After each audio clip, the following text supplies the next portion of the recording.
है इसको अपने भाई के जैसा ही आवाज क्यों नहीं आ प्रेम रही दो। है? अर्थात जो है आवाज आ रही है पीछे में। ये जो भ्रूण है जिन इनको अपने लोक में ही अर्थात देव स्थान में ही जो है स्थान प्राप्त हो, इसको मिले और और मेरी जो वो है कहाँ लीड? इसका किसी प्रकार से भी अनिष्ट न हो, यानी कि वहाँ पर यहाँ देखना। दिति के जो पुत्र थे, जो गर्भ में जिनकी हत्या कर दी गई, उनको मरुदगण बना करके देवलोक में रखने के लिए दिति जो है यहाँ पर इंद्र से अनुरोध करती है और इंद्र उस अनुरोध को स्वीकार कर लेता है। सब लोगों अर्थात कहते हैं कि ठीक है माता, जब आप कह रही हो तो मैं इसको अपने भाई के जैसे ही और स्वीकार करता हूँ,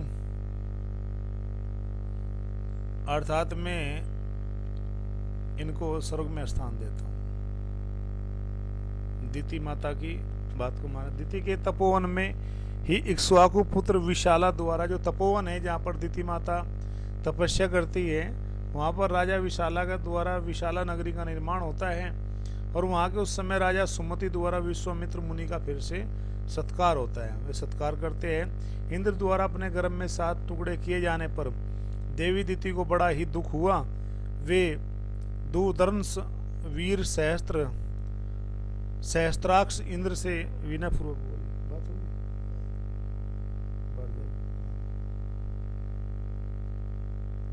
वॉइस मैसेज भेजता। तो इस प्रकार वे जो है कहती है कि हे इंद्र जो है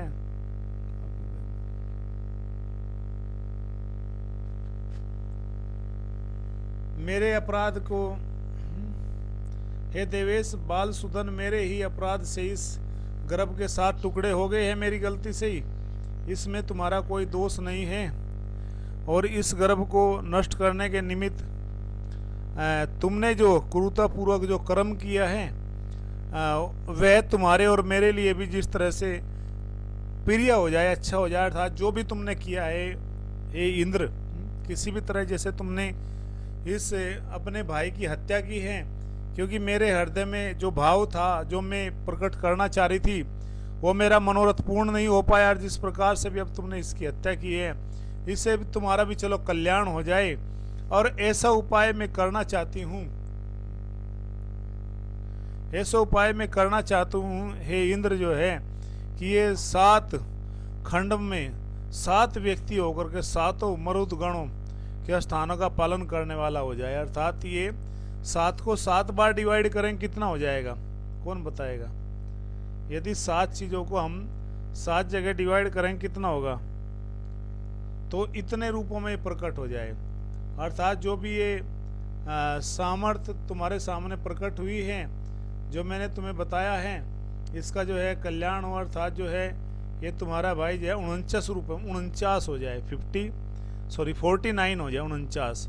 अर्थात मरुद गणों की जो संख्या थी वो 49 थी। और बेटा ये मेरे दिव्य रूपधारी पुत्र मारुत नाम से प्रसिद्ध होकर के, इसका नाम क्या पड़े? मारुत नाम पड़े।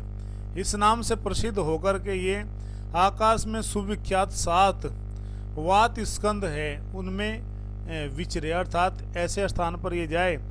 और ऊपर जो 7 मरुद गण बताए हैं वे 7 के 7 गण हैं। इस प्रकार 49 मरुद समझने चाहिए। अर्थात 7 को 7 बार डिवाइड 49 मरुद गण हो गए। जो प्रथम गण हैं वे ब्रह्मलोक में विचरे, दूसरा इंद्र में विचार करें, और तीसरा महायशस्वी मरुदगण दिव्य वायु के नाम से विख्यात हो जाए। इस तरह से उन्होंने अब नाम अलग अलग बता रही है कि इनकी गति कैसे होगी।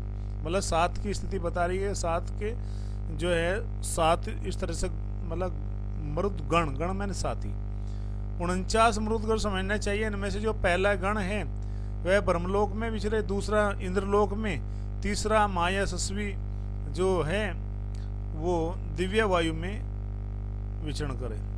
और इस प्रकार से मेरे शेष 4 पुत्र मेरी गण मेरी आज्ञा से समय के अनुसार संपूर्ण दिशाओं में विचरण करे, जिन तुम्हारे ही द्वारा रखे गए नाम से जो है माँ रुद अर्थात वे सबके सब मारुत कहलाएंगे, मारुत नाम से ही उनकी प्रसिद्धि होगी। दिति का यह वचन सुन करके बाल दैत्य को मारने वाले सहस्त्राक्ष, अक्ष मैंने आंखें, हजारों आंखें किसके शरीर में थी? कौन था जिसके शरीर में हजारों आंखें थी? हाथ जोड़ करके बात कही कि तुम्हारा कल्याण हो, तुमने जैसा कहा है वैसा ही होगा, इसमें कोई संशय नहीं। इसलिए तुम्हारे पुत्र जो है मरुद गुण के रूप में होंगे, यह इंद्र के नाम से। इंद्र के शरीर में हजारों आंखें थी। और इस तपोवन में ऐसा निश्चय करके दोनों ही माता पुत्र इंद्र तथा दिति कार्य में जो है संलग्न हो गए और वे सर्वलोक चले गए, जैसा कि ऐसा जाना गया। यही वह देश है जहाँ पर पूर्व काल में रहकर देवराज इंद्र ने तप सिद्धि तथा दिति की परिचर्या की थी, उनकी सेवा की थी जब वे गर्भवती थी, पुत्र को जन्म देना चाहती थी। और पूर्व काल में महान इक्ष्वाकु के धर्मात्मा, परम धर्मात्मा पुत्र थे जो विशाल के नाम से प्रसिद्ध हुए। इनका जन्म अलम्बुसा के गर्भ से हुआ था। उन्होंने इस विशाल स्थान पर विशाला नामक नगरी बसाई और विशाल के नाम से ही था हेमचंद्र जो बड़े बलवान थे। हेमचंद्र के पुत्र सुचंद्र के नाम से विख्यात हुए। इस प्रकार से उनके आगे पुत्र और पौत्र मतलब आगे वे विख्यात हो गए, अर्थात उनकी वंश परंपरा चली। सुचंद्र के पुत्र धूमासुर और धूमासुर के पुत्र संजय हुए।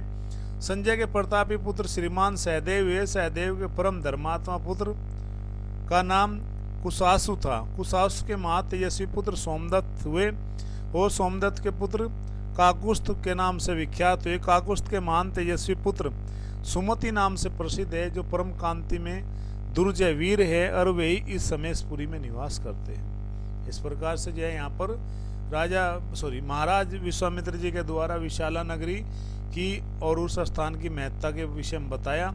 इस प्रकार से कहते हैं कि हे महाराज, अर्थात इक्ष्वाकु वंश में उत्पन्न है परम वीर श्री रामचंद्र जी महान महाराज इक्ष्वाकु के प्रसाद से जो परम प्रसिद्ध ये सभी नरेश दीर्घायु महात्मा पराक्रमी परम धार्मिक होते आए हैं। और आज एक रात हम लोग यहीं पर सुखपूर्वक जो है विश्राम करेंगे, विचरण करेंगे। अर्थात कल प्रातःकाल हम यहाँ से चल करके तुम्हारे साथ मिथिला के राजा जनक जी का हम फिर दर्शन करेंगे। इस प्रकार से सुमति जो है महान तेजस्वी राजा सुमति विश्वामित्र जी के पुरी के समीप आया हुआ सुनकर के उनकी अगवानी के लिए आगे आ गया और अपने पुरोहित तथा बंधु बांधवों के साथ राजा ने विश्वामित्र जी की उत्तम पूजा करके हाथ जोड़कर उनका कुशल क्षेम समाचार पूछा और उनसे इस प्रकार पूछा, हे मुनिवर, हे विश्वामित्र जी, मैं धन्य हूँ, आपका मुझ पर अनुग्रह है, कृपा है, क्योंकि आपने श्याम मेरे राज्य में पधार करके मुझे दर्शन दिया है और इस समय मुझे से बढ़कर धन्य पुरुष इस संसार में कोई नहीं हो सकता। इस प्रकार से राजा सुमति ने सत्कृत हो एक रात विशाला में रह करके, विशाला की नगरी में उस राजा सुमति के साथ रह करके मुनियों सहित श्री राम का मिथिलापुरी में पहुंचना, वहां पर सोने आश्रम के विषय में पूछने पर विश्वामित्र जी से उनसे आगे चल करके अहिल्या को श्राप होने की बारे में भी बताएंगे। क्योंकि इस प्रकार से जब परस्पर समागम के समय एक दूसरे का मंगल पूछ करके अंत में राजा सुमंत ने महामुनि विश्वामित्र से कहा, हे भगवान, हे प्रभु, आपका कल्याण हो, आप दोनों कुमार देवताओं के तुल्य पराक्रमी जान पड़ते हो, आपकी चाल ढाल हाथी और सिंह की गति के समान है, ये दोनों वीर सिंह और सांड के समान प्रतीत होते हैं, उनके बड़े बड़े नेत्र विकसित कमल दल के समान शोभा पाते हैं, ये दोनों तलवार तरकश धनु धारण किए हुए हैं, अपने सुंदर रूप में दोनों अश्वनी कुमारों को भी लज्जित करते हैं और युवा अवस्था के अब ये निकट है, अर्थात ये धीरे धीरे जवानी की ओर बढ़ रही है। किशोरावस्था में उस समय भगवान थे, तो 10-12 साल की जो अवस्था होती है किशोरावस्था होती है, जवानी से पहले, पौगंड के बाद में। ऐसा जान पड़ता है कि मानो ये दोनों देव कुमार देव इच्छा से इस संसार में प्रकट हुए, पृथ्वी पर आ गए हैं। हे राजकुमारों, मैं जानना चाहता हूँ आप किसके पुत्र हो, आपके प्रिय पिताजी का क्या आप परिचय देने का कष्ट करेंगे, क्या आप किसी नगरी के राजकुमार हो और यहाँ पर किस उद्देश्य से आप पैदल ही विश्वामित्र जी के साथ में जो है क्या कर रहे हैं, यहाँ पर आप विचरण कर रहे हैं, यहाँ पर आप आए हो और आप हमें जो है बताइए कि हम आपका किस प्रकार से अनुग्रह करें, आपका आतिथ्य आपको प्रदान करें और आप किस तरह से जो है एक अच्छा, और इस प्रकार से आप कैसे यहाँ पर पहुँचे हैं। तब इस प्रकार से बातें करके सुमति ने ये वादवांश पूछा और कहते हैं कि हे प्रभु, आपके जो नेत्र हैं वो इतने सुंदर जो है सजल हैं कि जैसे चंद्रमा सूर्य आकाश की शोभा बढ़ाते हैं, उसी प्रकार आप दोनों राजकुमार भी इस देश की शोभा बढ़ा रहे हैं, सुशोभित कर रहे हो।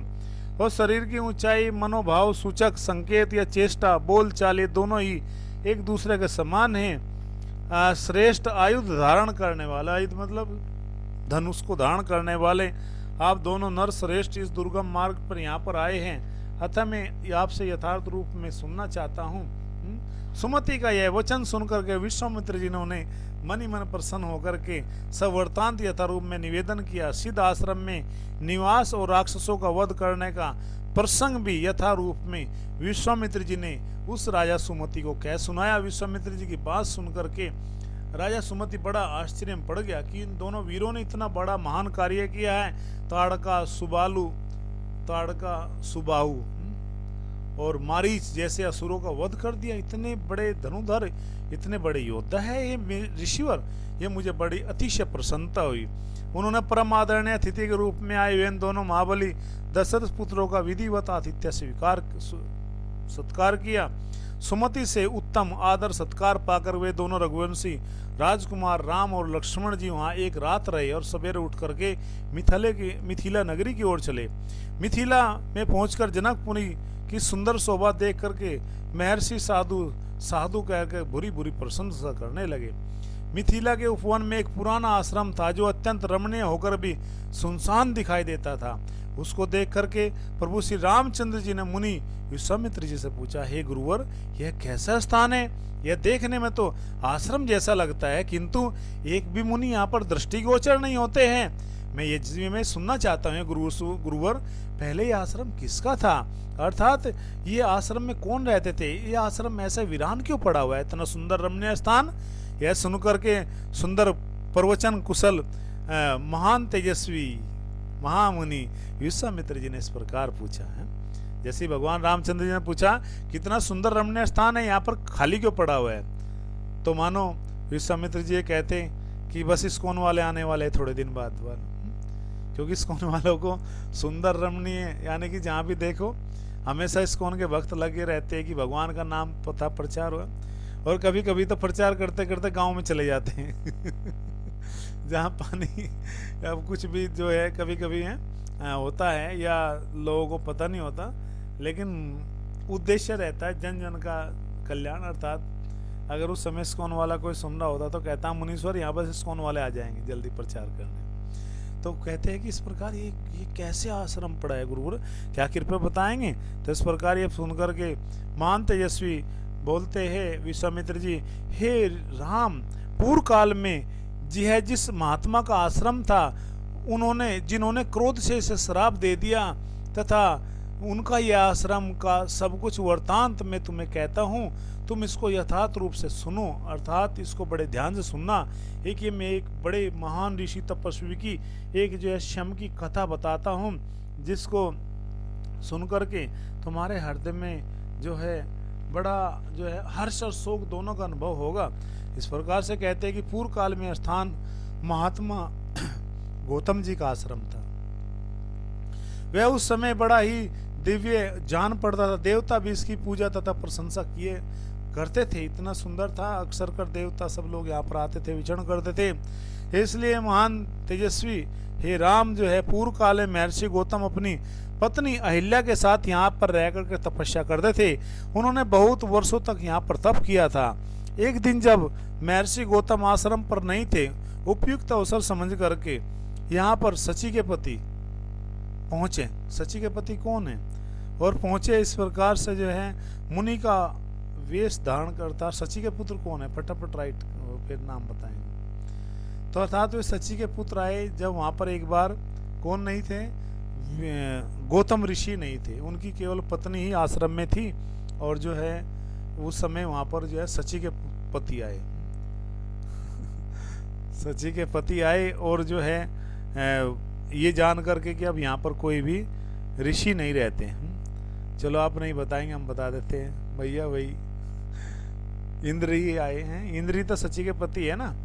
इंद्र की पति का नाम इंद्र की पत्नी का नाम सची है और उनके पुत्र जो है एक जयंत है, एक जयंती है। पुत्र का नाम जयंत है, पुत्री का नाम जयंती है। तो वे सची देवी उनकी पत्नी का नाम है। और अहिल्या से और वेश भी क्या धारण करके आए महर्षि गौतम जी का, और आकर के इस प्रकार बोले, सदा सावधान रहने वाली सुंदर स्त्री, रति की इच्छा रखने वाले प्रार्थी पुरुष ऋतुकाल की प्रतीक्षा नहीं करते। तुम बहुत सुंदर कटी प्रदेश मतलब माताओं का जो मतलब पेट के आसपास का जो क्षेत्र है उसको कटी प्रदेश बोलते हैं। सुंदरी, मैं इंद्र तुम्हारे साथ समागम करना चाहता हूँ। रघुनंदन इस प्रकार गौतम का रूप धारण करके आए इंद्र को पहचान करके भी उस दुर्बुद्धि नारी ने, अहो देवराज इंद्र मुझे चाहते हैं, इस कौतूहल में उनके साथ समागम का निश्चय करने का प्रस्ताव स्वीकार कर लिया। अर्थात कहीं न कहीं अहिल्या के मन में भी इंद्र के प्रति कहीं न कहीं अटैचमेंट था। उस प्रकार रति के पश्चात जब उसने देवराज इंद्र से संतुष्टित होकर कहा, हे सुश्रेष्ठ, हे देवेंद्र, मैं आपके समागम से कृतार्थ हो गई, परंतु अब आप सिर्फ यहाँ से चले जाइए, क्योंकि मेरे पति जो गौतम ऋषि जी है, कोप से आप और मेरी दोनों की रक्षा कौन करेगा। अर्थात मेरे पति यदि गौतम आ गए तो वो मुझे श्राप दे के जला करके भस्म कर देंगे, साथ में आपको भी, तो आप और मेरी दोनों की रक्षा नहीं कर सकते, इसलिए यहाँ से सिर्फ चले जाइए। तब इंद्र ने अहिल्या से हंसते कहा, आह सुंदरी, मैं भी तो संतुष्ट हो गया, अब मैं जैसे आया था उसी तरह चला जाऊंगा। इस प्रकार से अहिल्या से मिलने पश्चात इंद्र उस कुटी से बाहर निकले और तब गौतम के आ जाने की आशंका से बड़ी उतावली के साथ वेग पूर्वक यानी कि तेजी से भागने का प्रयत्न करने लगे। इतने ही उन्हें देखा, देवता और दानवों के लिए भी तपोबल संपन्न महामुनि गौतम हाथ में समीदा लिया आश्रम में प्रवेश कर रहे हैं। उनका शरीर तीर्थ के जल से भीगा हुआ है और ये प्रज्वलित अग्नि के समान देदीप्यमान है, अर्थात उद्दीप्त मान हो रहे, अर्थात शरीर में तेज कांति निकल रही है। उन पर दृष्टि पड़ते ही देवराज इंद्र भय से थर्रा उठे, उनके मुख पर विषाद सा छा गया। दुराचारी इंद्र को मुनि का वेश धारण किए देख करके सदाचार संपन्न मुनिवर गौतम ऋषि रोष में भर करके कहा, हे दुर्मते, हे दुष्ट इंद्र, तुमने मेरा रूप धारण करके यह न केवल करने योग्य पाप कर्म किया है, इसलिए तू विफल जो है, अर्थात जो मतलब शरीर में जो अंग होता है उससे जो है रहित हो जाओ। और रोष में भरते हुए गौतम मुनि के ऐसा कहते हुए सहस्त्राक्ष इंद्र के दोनों जो अंग होते हैं वे उसी क्षण पृथ्वी पर गिर पड़े।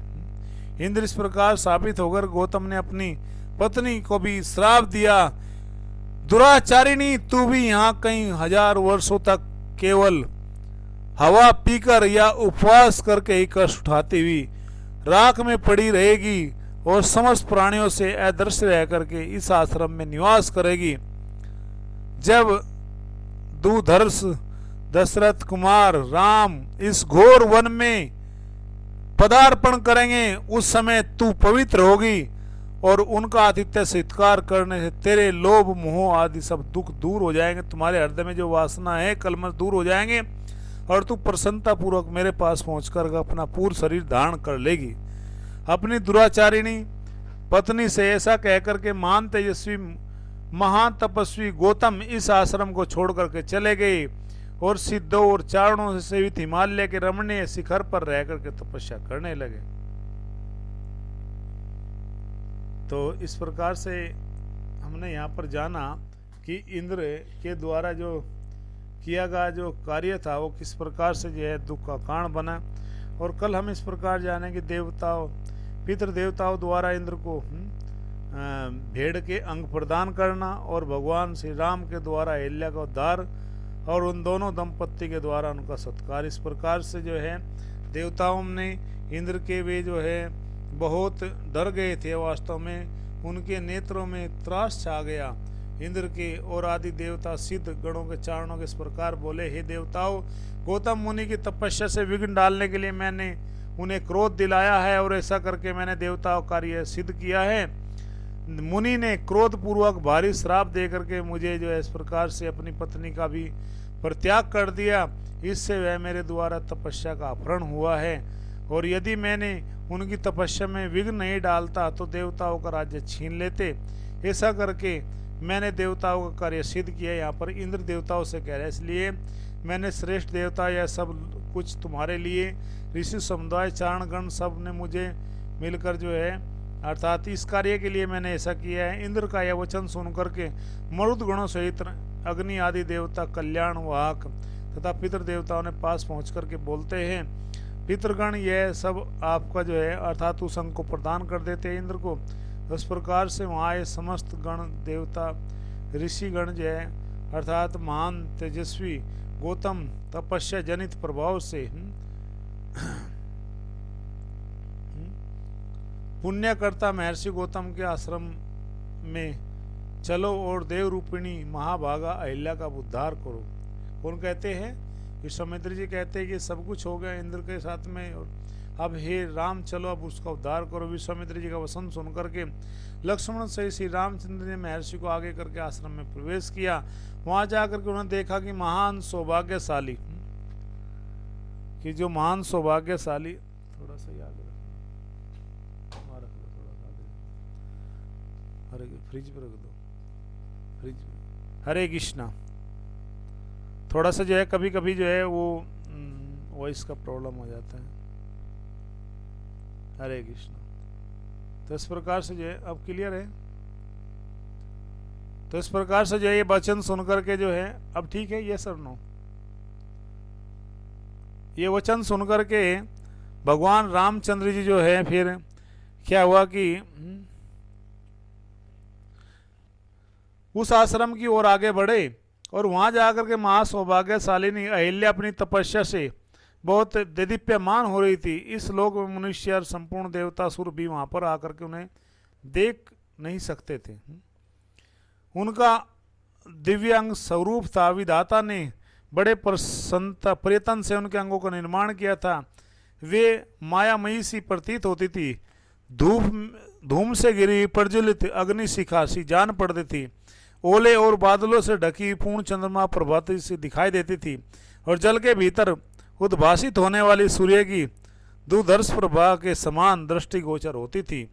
गौतम के साफ वश श्री रामचंद्र जी का दर्शन होने से पहले तीनों लोगों के किसी भी प्राणी के लिए उनका दर्शन होना कठिन था। श्री राम का दर्शन मिल जाने से जब उनके साप का अंत हो गया तब वे सबको दिखाई देने लगी। उस समय राम और लक्ष्मण ने बड़ी परितंत्र के साथ अहिल्या के दोनों चरणों का स्पर्श किया। महर्षि गौतम के वचनों का स्मरण करके अहिल्या ने अपनी बड़ी सावधानी के साथ उन दोनों भाइयों को आदरणीय अतिथि के रूप में अपनाया। पाद अर्धज्ञ आदि अर्पित करके उनका आतिथ्य सत्कार किया। श्री रामचंद्र के शास्त्रीय विधि के अनुसार अहिल्या का आतिथ्य फिर भगवान ने जो है क्या कर लिया, स्वीकार कर लिया, ग्रहण किया।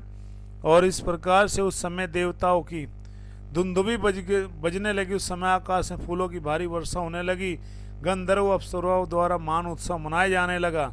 महर्षि गौतम के अधीन रहने वाली अहिल्या अपनी तप शक्ति से विशुद्ध स्वरूप को प्राप्त हो गया। देख करके संपूर्ण देवता उन्हें साधु साधु कहते हुए उनकी भूरी भूरी इस प्रकार प्रसन्नता करने लगे। महान तपस्वी गौतम भी अहिल्या को अपने साथ पाकर के सुखी हो गए। उन्हें श्री राम की विधिवत पूजा करके तपस्या आरंभ की, और महामणि गौतम की ओर से विधि पूर्वक उत्तम पूजा आदि सत्कार स्वीकार के श्री रामचंद्र जी भी मुनिवर विश्वामित्र जी के साथ मिथिलापुरी में चले गए।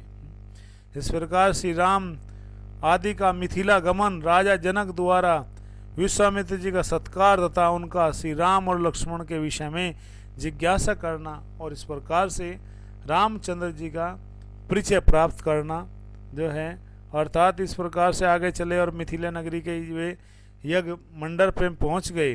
राम लक्ष्मण सहित विश्वामित्र जी से कहा कि महाभाग हे महात्मा जनक के यज्ञ का समारोह तो बड़ा सुंदर दिखाई दे रहा है, यहाँ नाना प्रकार के देशों के सहस्त्रों हजारों ब्राह्मण जुटे हैं। वेदों के सब अध्याय से शोभा पा रहे हैं। ऋषियों के बाड़े सैकड़ों छकड़ों से भरे हुए दिखाई देते। ब्राह्मण, अब ऐसा स्थान निश्चित कीजिए कि हम लोग यहाँ भी ठहरे। श्री रामचंद्र जी का यह वचन सुनकर के महामुनि विश्वामित्र एकांत में डेरा डाला और जहाँ पानी का भी सुविधा था, अर्थात पानी जल भी था वहां पर। अनिंद उत्तम विचार वाले नरश्रेष्ठ महाराज जनक ने जब सुना कि विश्वामित्र जी पधारे हैं, तब वे तुरंत अपने पुरोहित सतानंद को आगे करके अर्धल्य विनीत भाव से उनका स्वागत करने के लिए चल पड़े। क्या आप बता सकते हैं ये सतानंद जी कौन है? सतानंद मुनि है। ये शतानंद मुनि कौन है? जो बताएगा इनाम पाएगा। उनके साथ अर्धल्य महाराज ऋत्विज भी शीघ्रतापूर्वक चले। राजा ने विनीत भाव से सहसा आगे बढ़कर के महर्षि की अगवानी की और धर्मशास्त्र के अनुसार विश्वामित्र को धर्मयुक्त अर्धज्ञ समर्पित किया। महात्मा राजा जनक की यह पूजा ग्रहण करके मुनि ने उनका कुशल समाचार पूछा और उनके यज्ञ की निर्बाध स्थिति के विषय में भी जिज्ञासा की। राजा के साथ जो मुनि, उपाध्याय, पुरोहित सब लोग कुशल मंगल जानकर विश्वामित्र जी बड़े हर्ष के साथ महर्षियों से मिले। उनके बाद राजा जनक ने मुनि विश्वामित्र जी से हाथ जोड़ कहा कि हे भगवान, आप इन मुनीश्वरों के साथ आसन यहाँ पर ग्रहण कीजिए, विराजमान हो जाइए। यह सुनकर के महामुनि विश्वामित्र आसन पर बैठ गए। फिर पुरोहित, ऋत्विज, मंत्रियों सहित राजा की भी सब और यथा योग्य आसनों पर विराजमान हो गए। राजा जनक ने विश्वामित्र जी की ओर देख करके कहा, भगवान, आज देवताओं ने मेरे यज्ञ की आयोजना को सफल कर दिया है। आप पूज्य चरणों के दर्शन से मेरे यज्ञ का फल मुझे मिल गया है। आप मुनियों में श्रेष्ठ है। आपने इतने महर्षियों के साथ मेरे यज्ञ मंडप में पदार्पण किया है, इससे मैं धन्य हो गया और मेरे ऊपर आपका बहुत बड़ा अनुग्रह हुआ।